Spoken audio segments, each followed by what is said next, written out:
When we reached the corkscrew part of the slide, we actually made a complete 180 spin so that we were going down backwards. Shella screamed, and I'm not sure if he was screaming because he was scared or if he was having fun. We emerged from the slide like a couple human cannonballs and went airborne. My back hit the water first in a sort of skimming backward flop. We had been going so fast that, when we entered the water, the force of it pulled Shella out of my arms. Thankfully, he was a good swimmer. The instant my head came out of the water, I knew something was wrong. My back was stinging almost the way it might if I'd scrapped it across a coral reef. That is when I noticed that floating all around me were fragments of something whitish. Have you ever tried to flush the toilet only to have it just swirl around and shred the toilet paper without sucking it down? Well, that is what it was like. It was as if someone had tossed in wads of toilet paper or something. Others in the pool started panicking and swimming for the sides because they didn't know what the white stuff was either. Shella pointed at me and exclaimed in a very loud voice, "Your diaper came apart." I became instantly aware that below the water's surface I was completely nude. Both my board shorts and the swim diaper were gone. The force of the water had not only pulled Shella out of my arms, it had also pulled off what little I had been wearing. Back in Chula Vista, running around naked wouldn't have bothered me in the least, and had I not just been identified as a diaper wearer, I probably wouldn't have cared that I'd lost my board shorts. But Shella was laughing and pointing while those around me looked at me with a mixture of horror and disgust. Someone else came down the slide, and when they hit the water, it scattered the bits of what was left of the swim diaper. I spun around while treading water, trying to find my board shorts.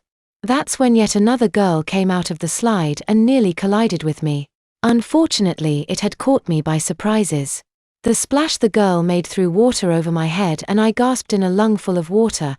I think maybe even some of the shredded diaper fill stuff had come in with the water. "Alvin!" I heard someone shout my name. I am so thankful that Daddy Phil had been there because I sure did swallow a lot of water. The instant he seen that I was in trouble, he had dived in to help me. Once he had me at the side of the pool, I coughed and choked up water in an attempt to clear my airway. It seemed like forever before I was able to get a halfway decent breath of air into my lungs again. By then a crowd had formed around us, as well as several park attendants and 2 lifeguards had come over. I don't know who had thought to cover me with a towel. It wasn't one of our towels, but I am so glad someone thought to cover my shame. You know what is funny? I never did get my board shorts back. No kidding. When I was able to get up, Daddy Phil had secured the towel around me and we walked to the changing room together with Joey worriedly holding my hand as I continued to cough and clear my throat. "Thirsty?" Daddy Phil tried to tease me. I gave him a dirty look as I coughed again, followed by a small burp that tasted like pool water. "That was so embarrassing," I lamented. He raked his fingers into the back of my hair and massaged my head. "Embarrassment is just a part of growing up. You should have got changed when I did," Joey commented. "I am sorry, but I didn't even think about it," Daddy Phil began as we neared the changing room. After about 4 or 5 hours, the chemicals, which some pools use, begin to break down the glues used in the construction of disposable swim diapers. Of course that had been news to me. I do, however, remember that, when we had first entered the water park, I had noticed the distinct lack of chlorine in the air. I guess whatever Aquabog water park uses to keep the pool clean and germ-free also dissolves swim diaper glues after several hours of continued exposure.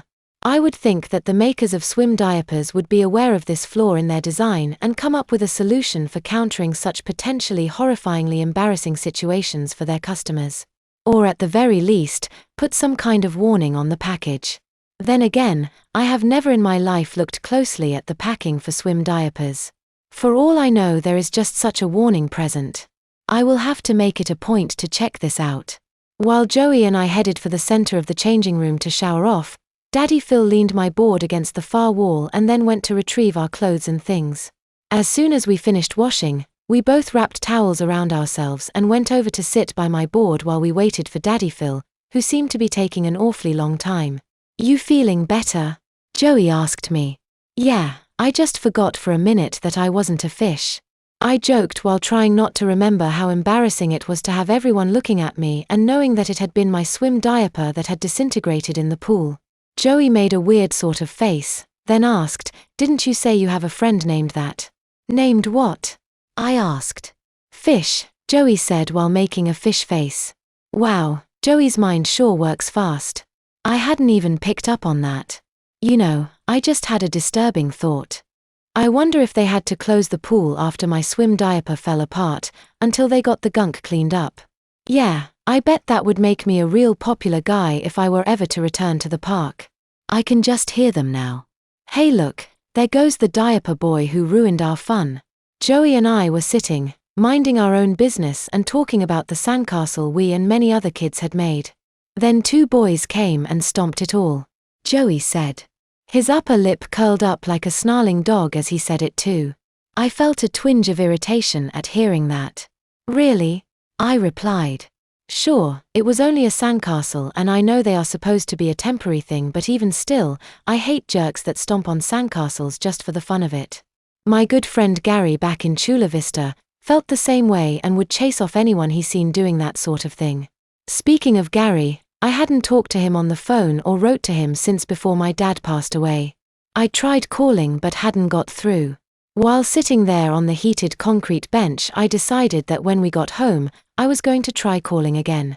While Joey and I continued talking, I noticed that Daddy Phil was talking animatedly to the guy in charge of guarding everyone's clothing and other personal effects. Though we couldn't hear any of the conversation, Daddy Phil's body language told us that he was upset about something. At the time, I wasn't sure why, but I started to get a bad feeling in my stomach.